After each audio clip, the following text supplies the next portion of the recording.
σε πολύ λίγο η Αναστασία θα αποχωριστεί τον πρίγκιπά της. Μωρό μου, για 20 μέρες θα φύγεις, όχι για 10 χρόνια. Μου αγαπάς? Πώς? Πάρα πολύ. Τι μωρό μου? Σ' αγαπώ πάρα πολύ.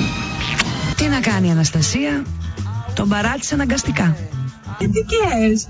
Πού είσαι τόσο τυχερή? Τι θα κάνεις το γάμο που ονειρευόσουνα? Γράφε, το μαρτύριο του γαμπρού ξεκινάει. Λοιπόν, εκκλησία, χώρο δεξίωσης, μετά προσκλητήρια και καρδισμένη. Έχω σκεφτεί να βάλω κόκκινο χαλί κάτω, και να βάλω βιολιτζίδες. Και αφού ο Γιώργος δεν έχει βρει την εκκλησία που ονειρεύεται για το γάμο του, συνεχίζει την αναζήτηση, ακόμα και αν χρειαστεί να γυρίσει όλο το λεκανοπέδιο. Είμαι, ξέρεις, στη μέση, μία κλαίω και μία γελάω. Ήρθε λοιπόν η ώρα να καταρρεύσει και ο Γιώργος. Τελικά η επιλογή της εκκλησίας δεν ήταν και τόσο εύκολη υπόθεση. Βίκυ, πες. Εντάξει, ούτε εμένα, αλλά μην λέμε έτσι για εκκλησία. Εντάξει, ντροπή είναι. Αλλά παιδιά δεν είναι ωραία μέσα, είναι... Δεν είναι ωραία για το σκοπό που θέλεις. Και να που το κακό τρίτωσε. Χάλασε και το αυτοκίνητο. Το μεταξύ η εκκλησία αυτή φταίει. Δεν έρχομαι εδώ. Θα θέλατε κάτι εντυπωσιακό. Ακριβώς εμπούστο.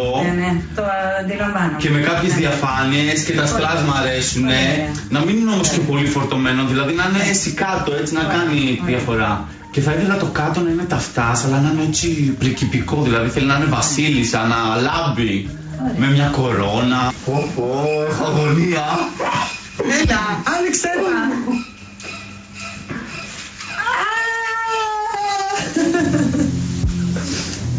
Παιδιά, έχω να τριχιάσει, Ευχαριστώ πάρα πολύ. Καληνύχτα.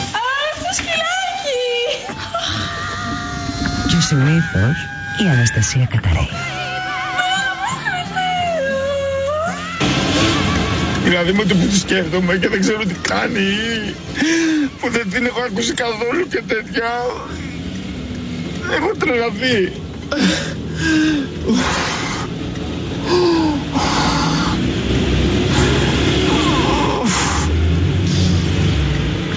Αφού όλοι με βλέπουνε και μου λένε τι έγινε, τι σου συμβαίνει ρε παιδί μου, και δεν μπορώ να πω τίποτα, δηλαδή αυτό με τρελαίνει ακόμα πιο πολύ, γιατί εγώ μιλάω συνέχεια, δεν μπορώ να μην μιλάω με ανθρώπους και να λέω πράγματα.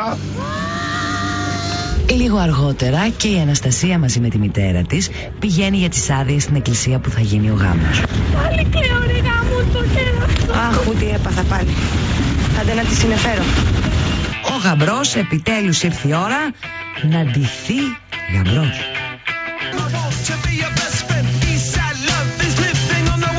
Θέλω να δω νηφικά εσώρουχα για το κορίτσι μου, για την ύφη μου. Μια φορά θα πάρω εσώρουχα. Κόλλατο. Και ναι λοιπόν η Αναστασία νύφη. Ωραίο. Πώς φαίνεται, Αναστασία? Δεν θα πω πιο μικρό.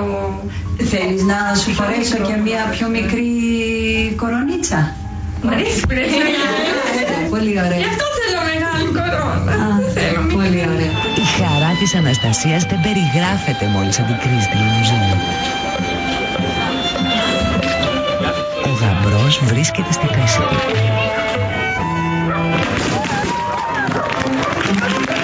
Την ύφη παραδίδει ο πατέρας της και ο μικρός της αδερφός.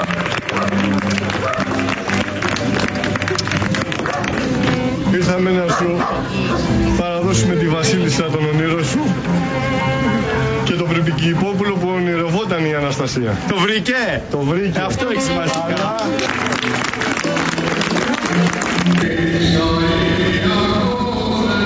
Να και ο χορός του Ισαΐα.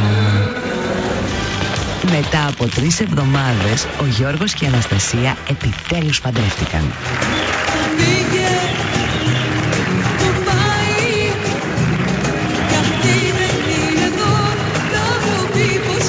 Χάσαμε το γαμπρό. Νάτος και ο γαμπρός.